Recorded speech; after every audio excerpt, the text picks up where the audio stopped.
Globalization has been in the news quite a bit recently, so I thought I'd take my cut at where exactly it is heading, and the perspective as advertised is a supply chain one, and supply chain has also been sort of only bad news the past few years.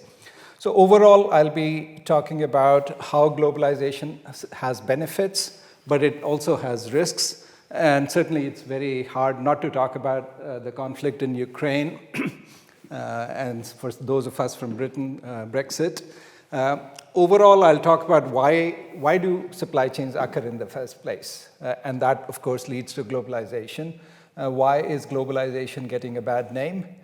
And are we really talking about deglobalization? Are we talking about de-risking globalization? And those two are different. And finally, what can we expect in the future? So this is a quote from Larry Fink. He's the CEO for BlackRock, and BlackRock manages about $10 trillion worth of assets. That's trillions with a T. That's more money academics make in a year. So anyway, it's important enough to be noticed by the business press, and it has been discussed quite a bit as the quote implying an end of globalization. So I thought I'd start from there. And he's saying that the invasion of Ukraine has put an end to globalization as we have experienced over the past 3 decades. So those 3 decades I'll focus on as the globalizing years when I look at some of the things. And he's saying this is going to prompt companies to basically redo their supply chains. That means reevaluate their dependencies to other companies and countries, reanalyze where they are making things, where they are assembling things, where they are buying from. So essentially redo their supply chains, and something that had already started with COVID. So deglobalization has been talked about a lot in investor calls, in whatever income statements companies have given. And you can see this is the number of mentions of things like nearshoring, where companies want to bring their operations much closer to the home country, onshoring, bring those operations into the country, and reshoring, same thing, things that were offshore earlier now to be made in country. So there's been a lot of talk. And there was a lot of talk when it was COVID, and certainly there's a lot of talk about Ukraine. The question, of course, is this only talk? Because as economists say, talk is cheap. Did actually things happen? So it's worthwhile trying to understand from a supply chain perspective what is possible or what is not possible. It's fine to talk about deglobalization or the end of globalization, but what should we actually expect to happen? So in terms of terminology, globalization is a huge word. Anytime you watch a Hollywood movie or a Chinese movie, you are talking about globalization in some extent. But in this lecture, we are only talking about globalization when it pertains to trade across countries. So, and typically, these are countries that are also far away. So for the UK, it could be China or Vietnam. And so globalization means increasing the trades between countries or companies in different countries. Deglobalization means reducing that trade. So in that sense, nearshoring, onshoring, or reshoring that we saw earlier are part of it. And finally, supply chains are how raw materials, components, finished goods get moved around from country to country, company to company, throughout the world. So once again, the term globalization here is not cultural context or whatever. It's strictly about supply chains, the movement of goods across countries, across borders throughout the world. So recently, with globalization, we've seen a lot of challenges come up. Back in President Trump's time, it was officially declared that there was strategic rivalry between the US and China. And that has continued with the Biden administration. And it may even get hotter with discussion around Taiwan. And of course, with COVID-19, I'm sure you have been to stores where you didn't find pasta or didn't find eggs. So that means supply chains were jammed up, and they are continuing to jam up even now.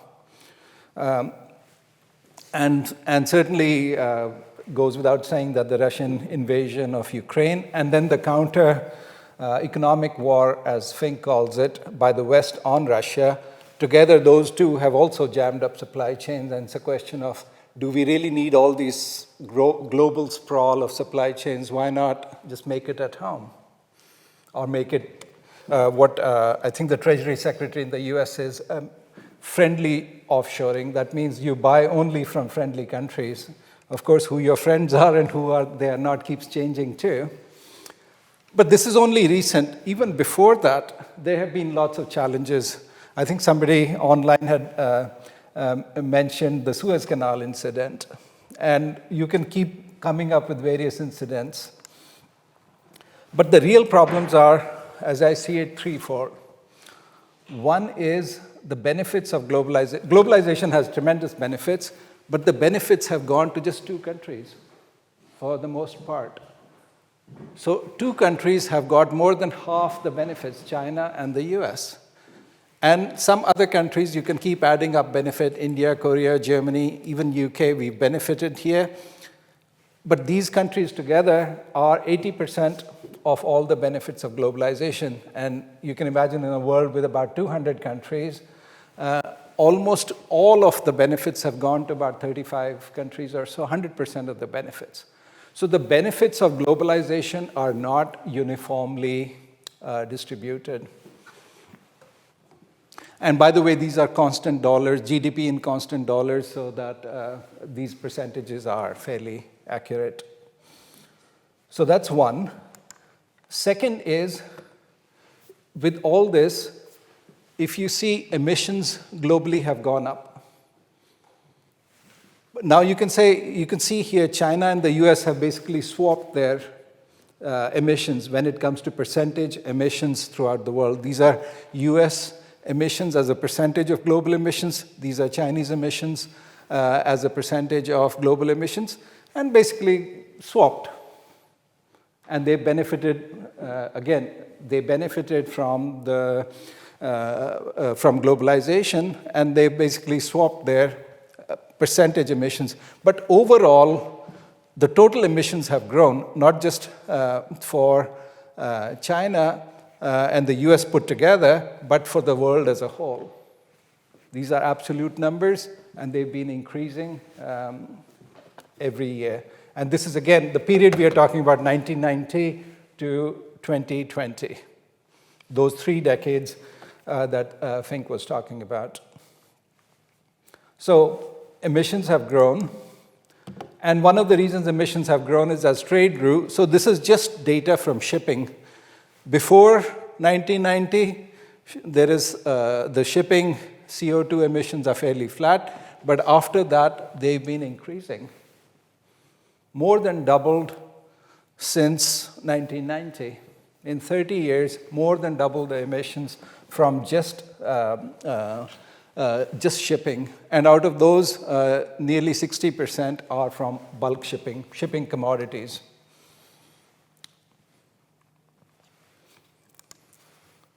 And then the benefits may have been concentrated, but the costs, especially costs related to climate change, if you believe in climate change, at least climate-related disasters, we can all agree there have been climate-related disasters. I'm not counting Suez Canal incident in that wasn't climate-related. You can see the number of people every year, hundreds of millions of people, hundreds of millions, are affected by some climate-related disaster somewhere or the other. And these lines are by continent. You won't be able to see. This is Asia, which is so-called manufacturing base for most of the world. And then there are certainly, there's Europe, Americas, and so on. But we are talking, if we added all those up, that's still hundreds of millions of people affected every other year or so because of some climate disaster somewhere or the other. And of course, it shows up in terms of damage of property as well. And that is, again, in the billions or trillions. That's, again, huge amounts of money throughout the world by continent. And again, Asia is here. So around 50 billion US dollars of damage a year. These are the Americas. So the US also bears a brunt of these climate-related disasters. And thirdly, we are more aware of social issues coming as a result of globalization. And that's been globalization of misery. One such misery is modern slavery. And that we now actually have a word for it, modern slavery. We may not have had much language before. And we are talking about 40.3 million people in 2016 alone. And that's an estimate. And how good that estimate is, we don't even know that, because a lot of this modern slavery is hidden. This can be discovered easily in countries like the UK with a proper legal system, but in countries where you don't have legal system, then you do have this problem. Out of which 25 million are in forced labor, and 16 million people working in supply chains somewhere in the world. This is the organized sector. This is not you have a small farm and you force some neighbor's kid to work there. This is in supply chains. Include those supply chains eventually are supply chains of Western companies. And 71% are female. So the benefits or the costs even by gender are not proportional for modern slavery. And despite all these challenges, so we know these, and it's not that we discovered only in 2022 that there are challenges for globalization. We keep rediscovering that. Those are long-term trends, as you saw with the data on environment, on the data on social sustainability. So why do supply chains why has globalization continued? So that's a very simple argument. Every company, let's say it's this company has to, anytime it makes or buys something, it has to decide, should I make it myself or should I buy it? Well, if you buy it, you need to find a supplier. If you make it, you have to decide, do I make it at home or do I make it in some other low-cost country? And over time, as you saw, the benefits of globalization have not been equal. So the ratio between what the costs are in a rich country versus in a poor country are only increasing. So it becomes more attractive to go to a low-cost country to find a supplier. And those low-cost countries will be far away. So each time you make these make-buy decisions, the supplier also does the make-buy decision. And then their supplier does the make-buy decision. Many of the goods you buy from Chinese companies are actually made in Vietnam because the costs in Vietnam will be lower than that in China now.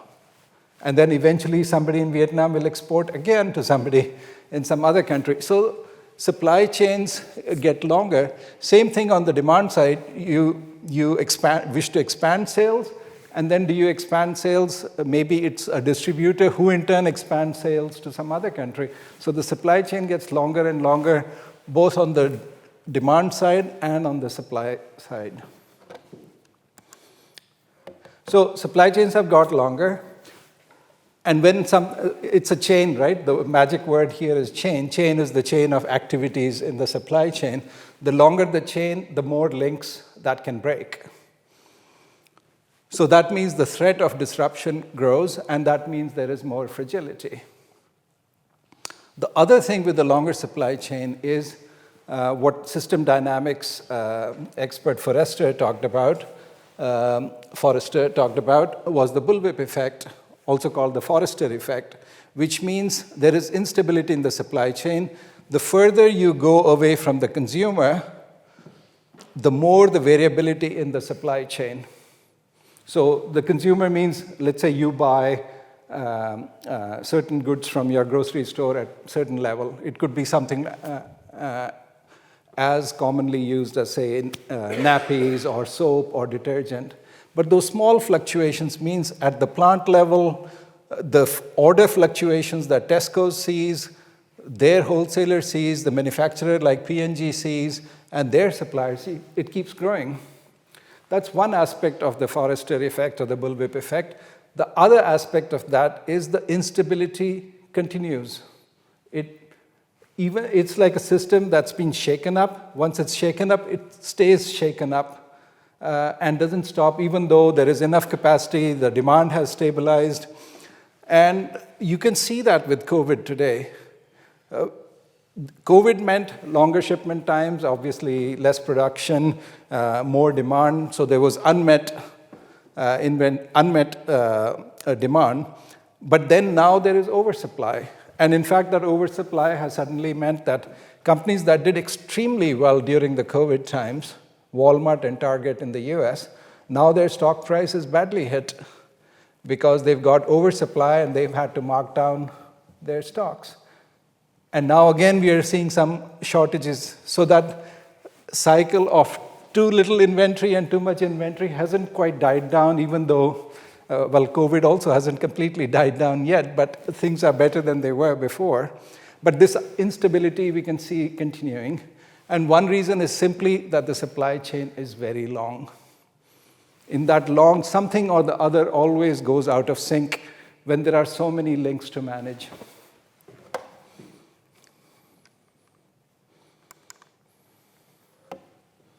So overall, from 1990 to 2019 alone, the amount of trade grew about 13 times, slightly more than 13 times, from 1.4 trillion to 18.3 trillion. But these are the consequences.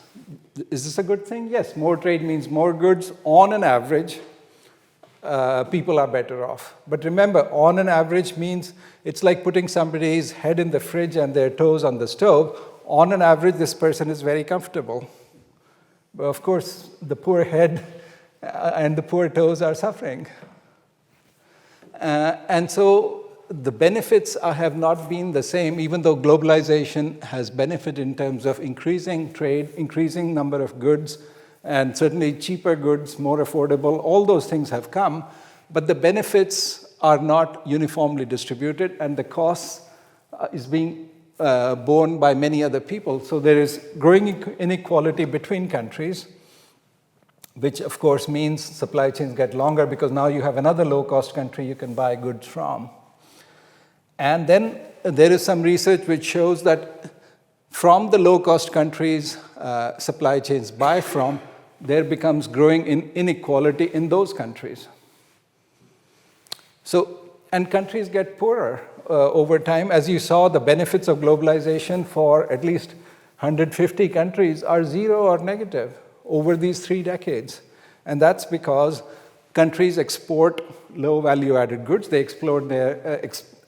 export minerals, they export agriculture goods. That means just digging stuff up and sending it out, very low value add. And in turn, they buy weapons or electronics, high value added goods. So only get poorer over time. We've seen the damage and threat to the environment. And there's obviously, depending on how you stand on the issue, people believe that that's causing climate change, which means more fluctuations of the weather in the coming years. Climate weirding, I believe, is the term. And then social sustainability. I mean, the modern slavery is just tip of the iceberg. There are so many other problems, and it doesn't matter rich country or poor country. Society is also shaken up. And then, of course, there is migration. Talk about globalization, not just of goods, but globalization of people. A lot of migration is economic. It doesn't matter how you want to look at it. And and then we in turn can outsource that to Rwanda or wherever. That just makes that supply chain a bit longer. So globalization has benefits, globalization has costs. Those who benefit from it are not necessarily from those who pay the costs. And the question is, in this environment, where is globalization headed? Which is the question I started from.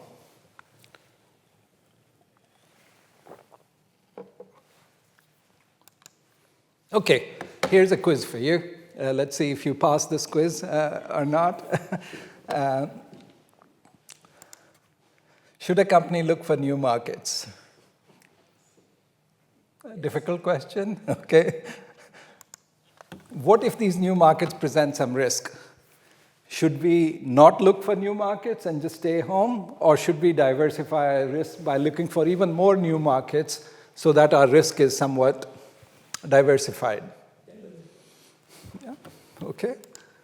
And then, should a company look for cheaper sources for raw materials and components? Very difficult to say, yeah, no, don't buy cheap.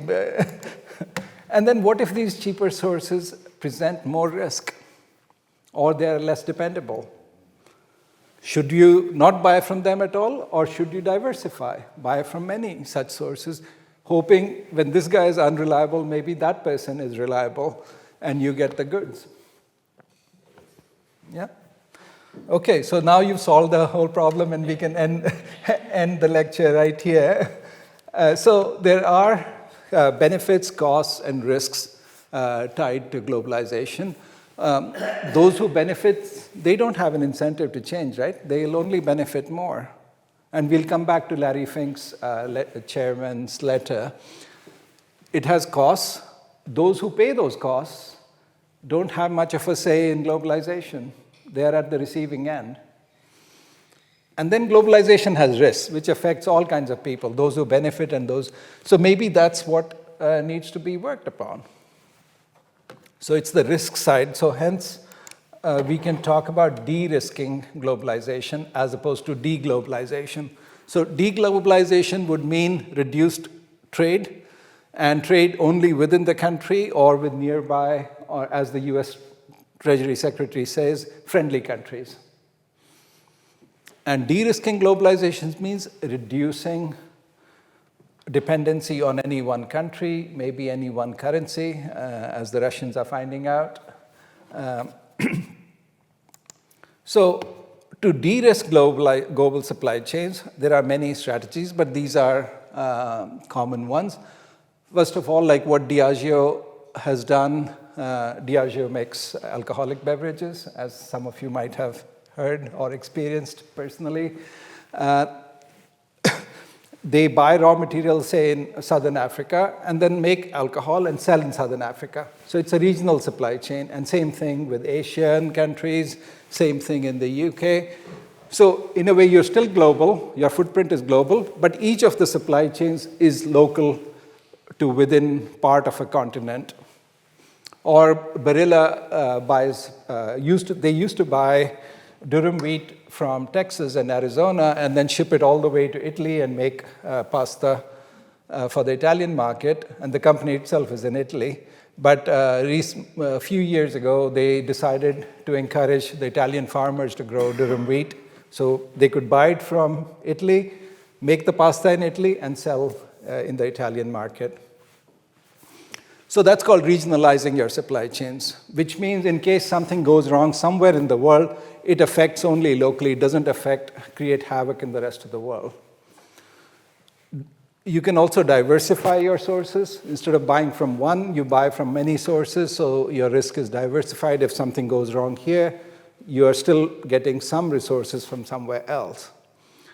You can also segment your supply chains. That means for different products that you make or sell, you have separate supply chains, completely separate. So again, if something goes wrong in one supply chain, your other supply chains are still working. So Zara, for example, which is the apparel company, for certain goods like socks or T-shirts or plain non-fashion goods, they buy those from, say, India or Bangladesh. But for the fashion goods, they will make it in Spain for the UK market, so close by. So completely different supply chains, and that's called segmenting your supply chain. But the thing is, with all these efforts, you're actually leading to more globalization. That means now you're buying from even more countries than you were buying before. So de-risking the globalization means you're actually becoming more global. So this is the paradox. The end of globalization means even more globalization. So what does end mean here? So that is really the question. And this I've already said, those who benefit disproportionately, they'll want more globalization. Those who pay the price don't have a say. Those who want to deal with the risk of globalization can only de-risk by making the supply chains even more global. So any efforts to deglobalize is actually leading to more globalization. So now let's look back at what Larry Fink actually said about end of globalization as it has been reported in the press quite a bit. He actually said the end of the globalization we have experienced. So it's not just any good old globalization, it's the globalization that we experienced. That means there will be a new globalization. And that globalization will have to be much more extensive in order to deal with risk. So this new globalization will also be more efficient with increased attention to de-risking. The biggest problem in today's supply chains is the flow of money. And you can see that how in what Larry Fink calls the economic war against Russia, it's the flow of money that has been disrupted. And we experienced that here back in 2008, 2009, when we had the financial crisis. It was the flow of money that disrupted the supply chains. So it wasn't that we didn't have capacity to make goods, we just weren't able to pay people properly, or the banks weren't giving enough liquidity. So improving the flow of money is the last area of efficiency that is needed in supply chains. So that's, and actually, if you continue reading Larry Fink's letter and see where BlackRock is putting their effort, it is on this, on the flow of money. That means BlackRock is also thinking it's not the end of globalization, but it's a world there will be more globalization. And in that world, there'll be flow of money will become much more important. So BlackRock, it's putting its money on digital currencies, on enhancing the settlement of international transactions. They wouldn't do that if they thought if there is no global trade, you don't need to worry about international settlement. But this is what is happening. So once again, deglobalization eventually means more globalization and make it more efficient to make it bigger and better with effort being put on digital currencies and so on. So, well, follow the money, right? If they have $10 trillion of assets, their strategy is to invest in more globalization and not the end of globalization. And they want to do that by investing in, like I said, the last area of inefficiency in the supply chain. Okay, so businesses will figure this out. Whether BlackRock has already figured it out and other businesses will figure out, they need to manage their risk, they need to make their supply chains bigger and more efficient, they need to make sure international settlements of cross-border payments are done better. The question is, what should governments do? And governments and businesses are not the same. Sometimes, I remember this as a kid. What is good for GM is good for the US. That used to be the saying. But governments and businesses are different. And governments need to tackle with those ills that I mentioned before that have come about as a result of globalization. About the growing inequality within the countries not adding much value and therefore not benefiting from globalization, the threat to the environment, social unsustainability, migration across borders, and so on. So governments need to do something about that because globalization can only increase. So what can governments do? So 4 things. One is, certainly, if globalization is happening anyway, might as well join that club and make globalization more efficient. And that way the governments can work with business. So free trade agreements is one. digital solutions for international trade, and you can see them in things like movement of containers and so on, finding digital solutions. And although it's funny, I remember back in the late 90s, I was working as a consultant in e-commerce. E-commerce was very new there. The same kind of things were talked about back then. So somehow we need to up our game a bit. Now, of course, there's blockchain and other kinds of things. Second, the making cross-border payments more efficient. The governments have to play a role rather than leave it to industry to come out with Bitcoin or this or that. Government will have to step in. And reducing geopolitical tensions. Back here in the UK, certainly one of the Tory MPs has talked about reversing Brexit, earning him a lot of abuse. But that is a question. If the benefits are not there and globalization is happening anyway, is this something we should talk about? And EU's insistent that EU is really about the movement of people, but really it's the movement of goods that should take precedence if globalization is occurring. And goodness knows there are other tensions globally which we need not get into, which the tempers can be reduced a little bit. Second, I think all governments need to develop an industrial policy for development and robustness. I remember I was asked to comment on Prime Minister Gordon Brown's efforts on making a manufacturing policy for the US. This was many years ago. And I had pointed out, this was around 2007. And I remember I said, what about the role of the city? You can't have manufacturing and supply chains unless money flows well, and the city will play a key role. And I wish I had done something, bought stocks or something, because 2008, the crash came, and it was exactly because the money stopped flowing that caused the disruption. So what this industrial policy really means exporting value-added items, but also importing less value-added items.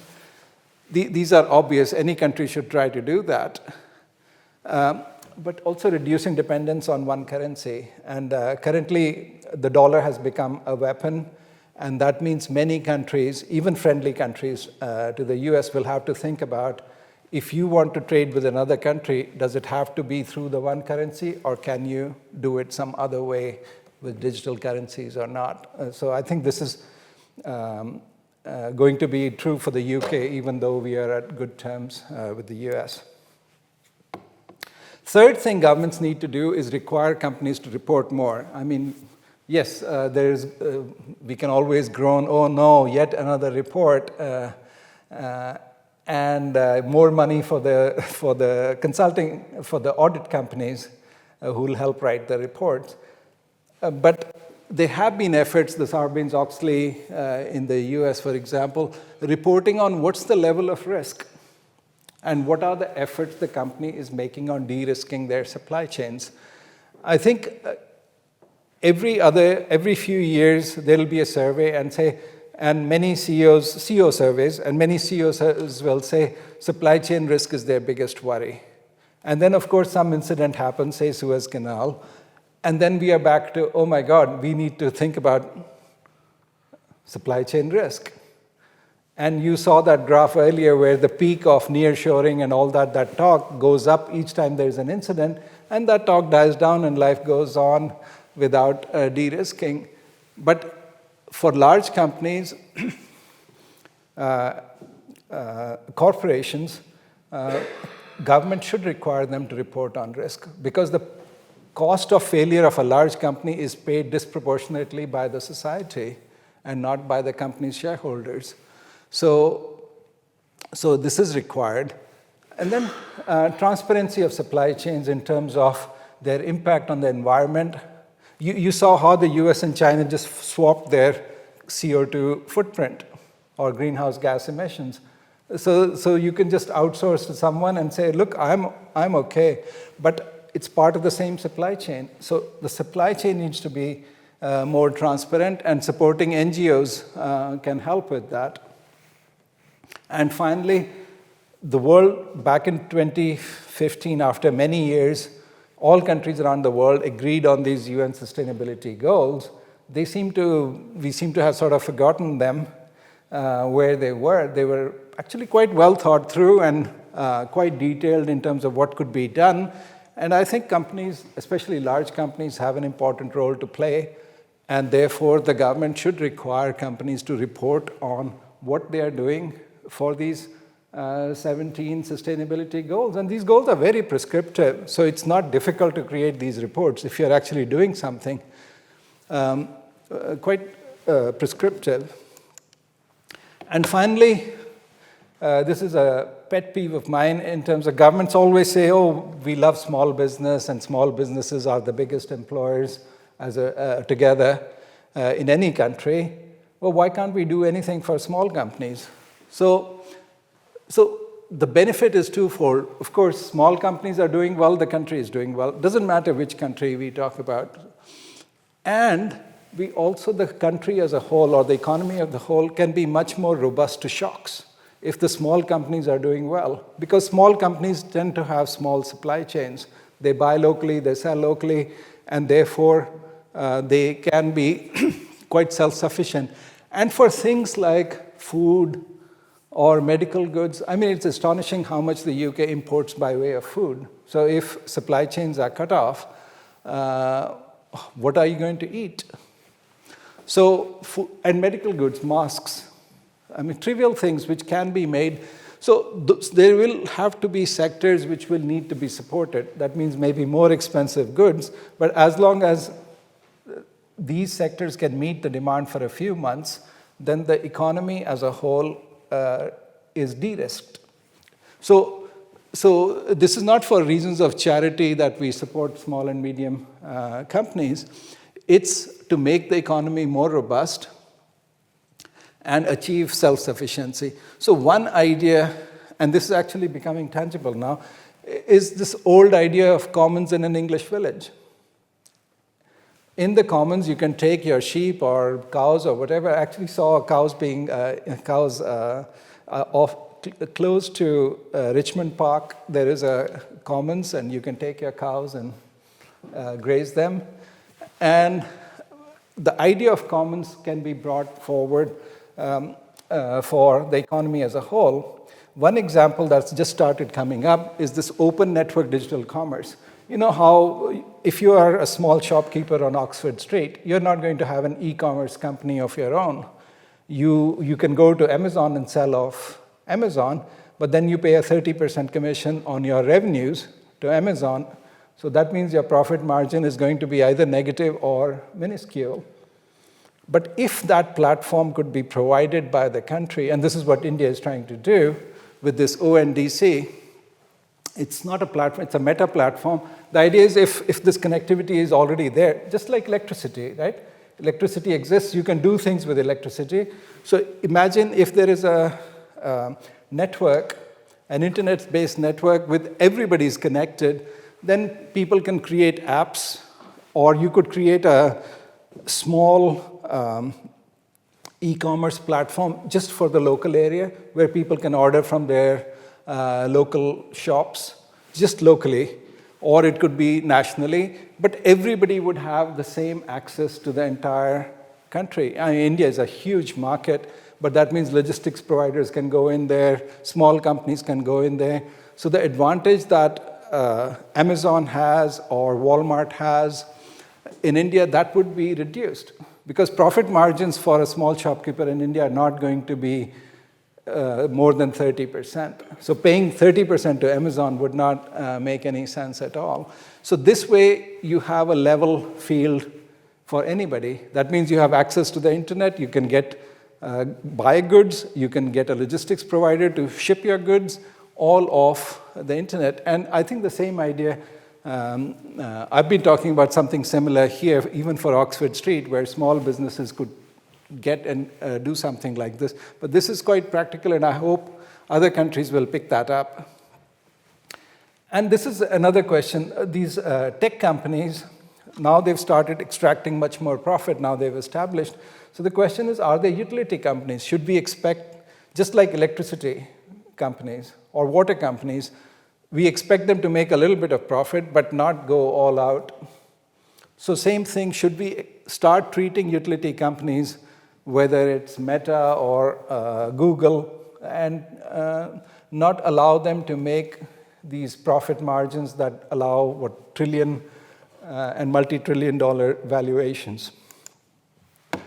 So where is, let me summarize now, where the topic, of course, is where is globalization headed?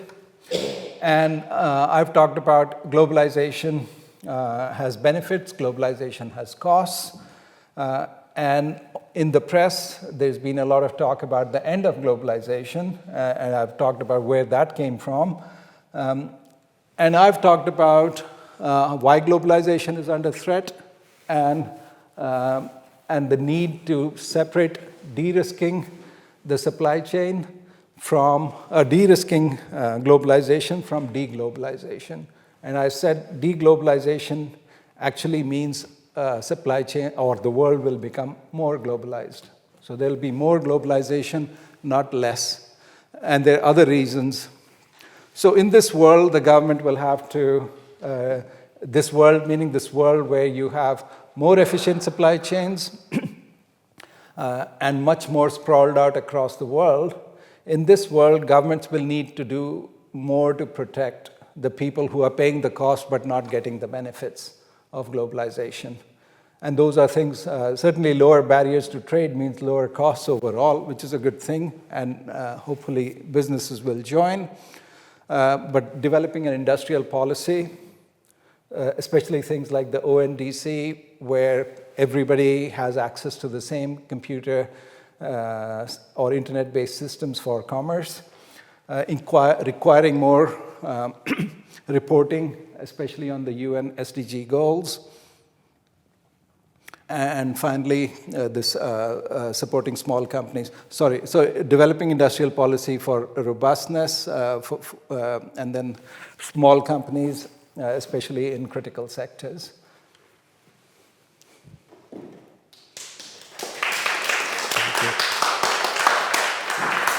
Well, Professor Sodhi, thank you very much. We have a lot of online questions, and I will try to get to most of them, but there will be some I'm just not able to get to in the time allowed. I'll ask a few from the online audience, and then I'll open up to the in-person, and we'll probably come back to the online audience. Okay, so talking about governments, and there's a question here: how can governments seek to address the ills of globalization when administrations are so heavily influenced, reliant upon, and lobbied by industry? Yes, I mean, that is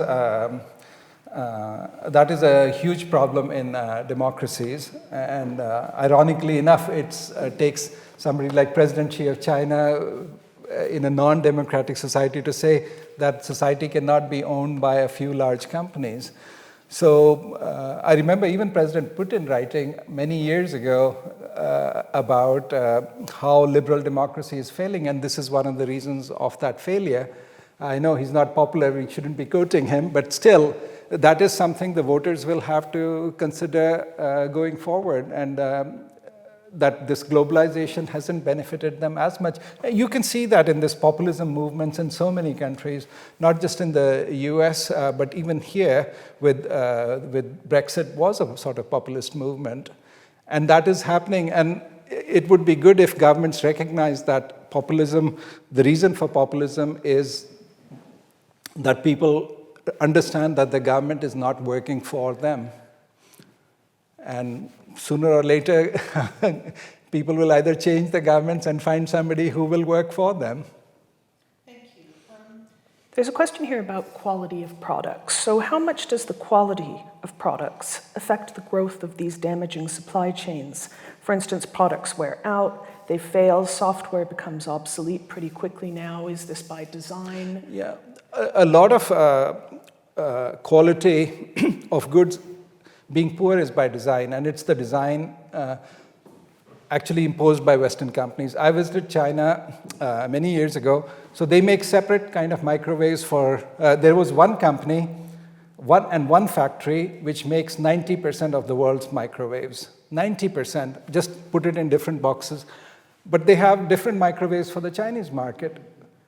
So the ones for the Western market are poor quality by design, because the Western companies will pay very little money and then sell them for a high price. And so the profit margin, so you can go to the store and say, my microwave doesn't work, and they'll replace it quickly. Because you are the quality control. You took it home, you try it out at your risk, does it work or not? But in the factory, there was no quality control or anything. It was just things being assembled, thrown out, put into boxes, a GE box or a Whirlpool box, and at a furious pace. There's no time for quality controls. But the reason, this is called planned obsolescence. Many of these goods are planned to fail. So that's not quality because of not having the capability. That's poor quality by design. And that poor quality is designed by the buyer, which means the Western companies. And then that increases the supply profit. chain. Yeah, that creates, because you're buying more goods than you need, and that obviously is a supply chain problem. Hi, I like your point of view about SMEs. Because globalization is being monopolized and dominated by big corporations, such as take chip. As an example, like the Taiwanese, what's its name, TSMC, they supply a lot of chips. So how can SMEs and family businesses, who are the antithesis of big corporation in this global supply chain, challenge this big corporation? If they are like a family-run food farm, I can imagine they can supply local produce, but when it comes to this high-tech, complex industry not supported by the government, how can they rival this established global company that is part of this very complex global supply chain? So what can government do to promote and foster the local SMEs who create local jobs, etc.? So SME versus global big corporations. So let's take the example of TSMC. This is the company that makes chips for most of the world, and these chips have been in short supply, as we experienced in the auto industry. So certainly what the US has done, what President Biden did, asked them to install capacity in the US, and which they have done, and Samsung has done, and Intel has done. But the government is paying them the money to come and set up the plant, and that was $50 billion paid to these three companies to set up a plant. So that way it's within the country and there is some control. The second is a bigger, obviously not every country is going to pay TSMC or Intel or Samsung $50 billion to come and set up a plant there. There's been talk here in the UK too, by the way. So the opposite of that is innovation to come up with other products or other things that you can make at home. And there's also the question of a lot of these electronic goods are actually just throwaway goods. It's not whether we actually need them or not. So there is a question of, are these being pushed on us, or do we really need them?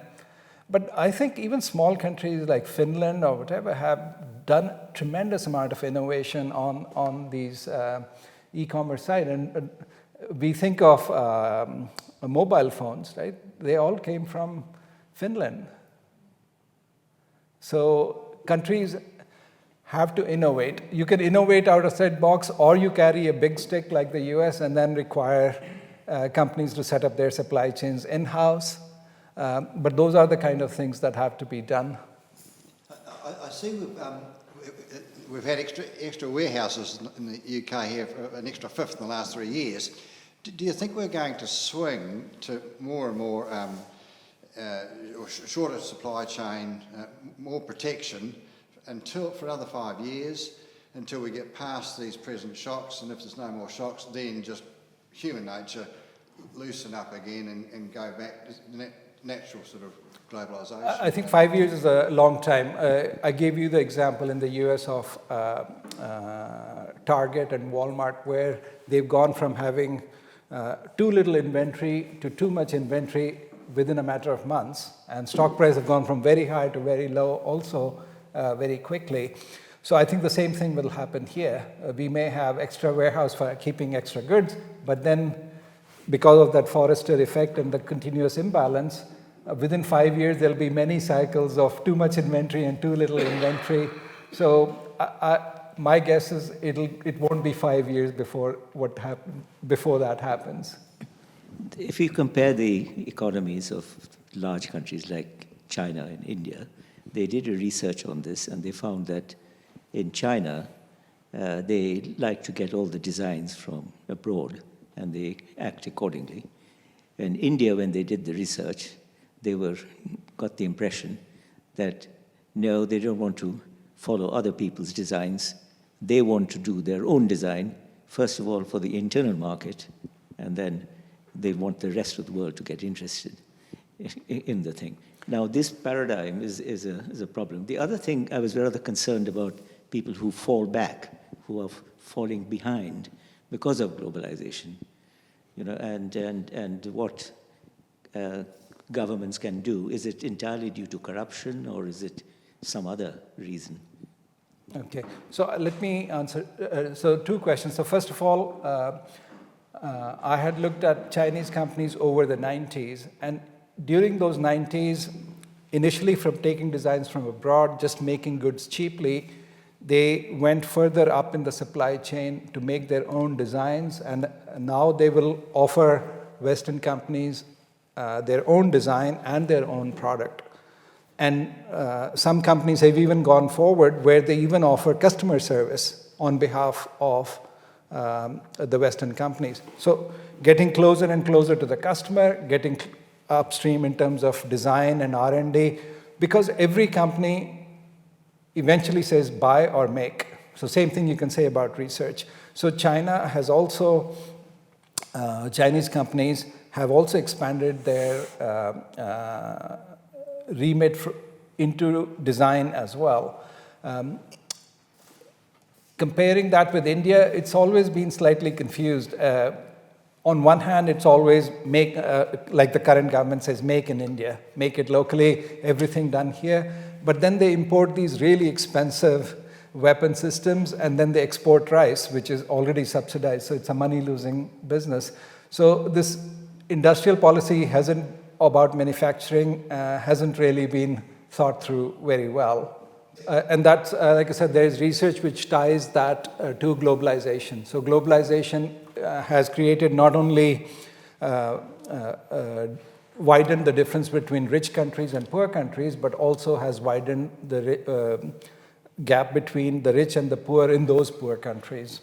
How can one prevent that? So that's why I'm hoping that governments can do these kind of things, what we saw here,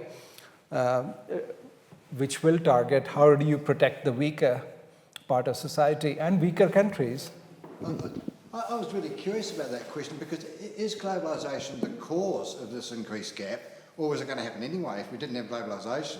I thought those countries, the countries that have fallen behind.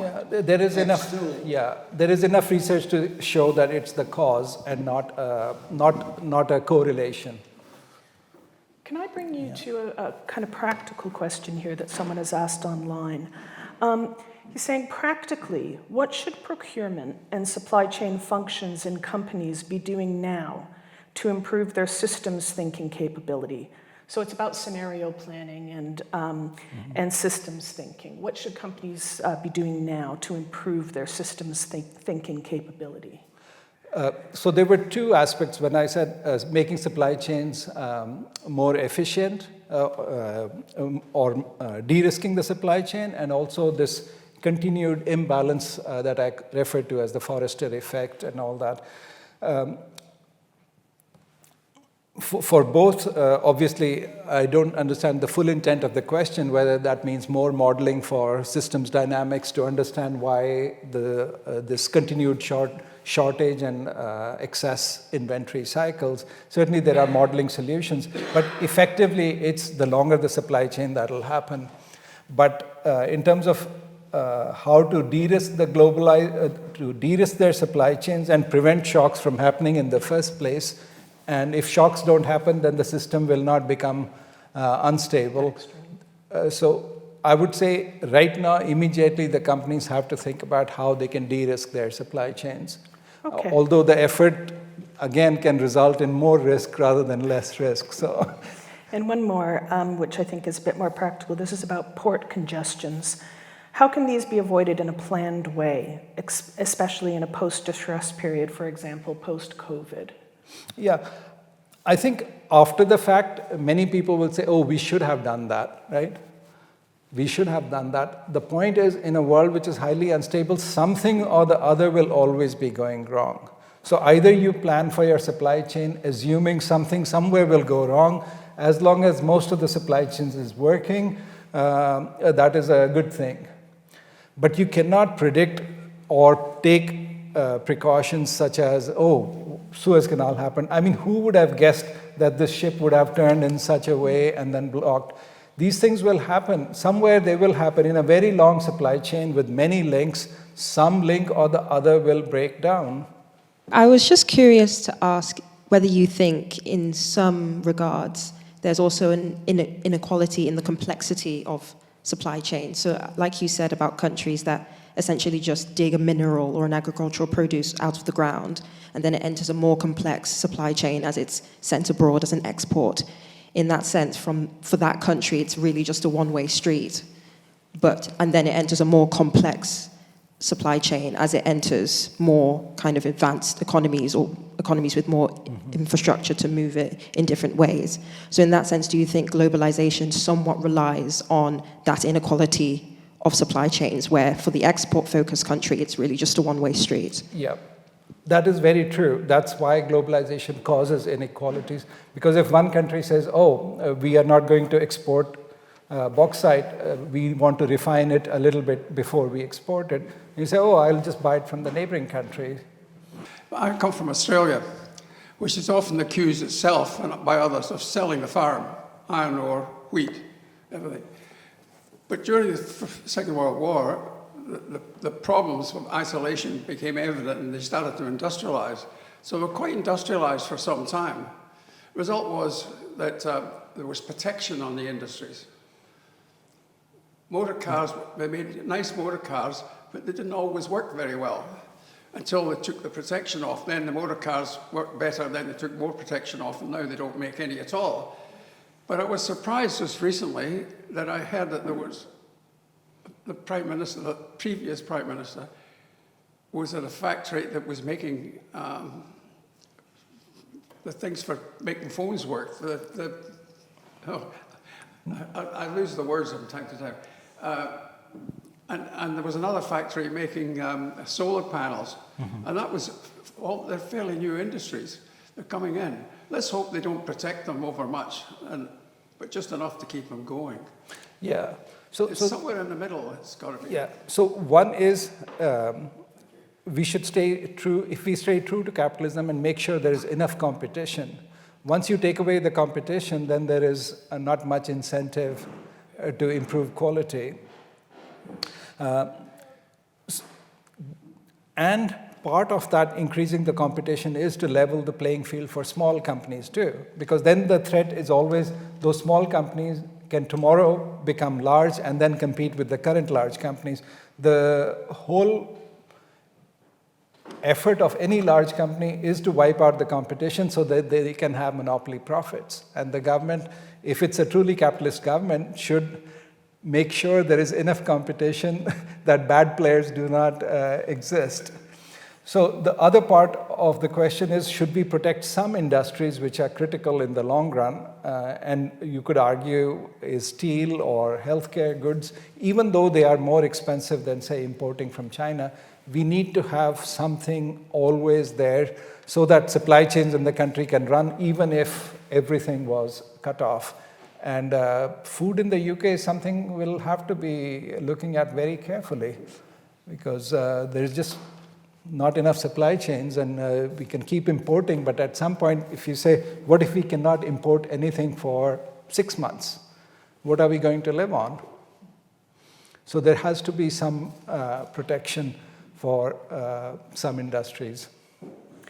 Well, Professor Sodhi, I'm afraid that's all we have time for. Thank you very much for your lecture, and thank you to our audience for attending, both those in the room and online. Please join me in thanking the professor. Thank you.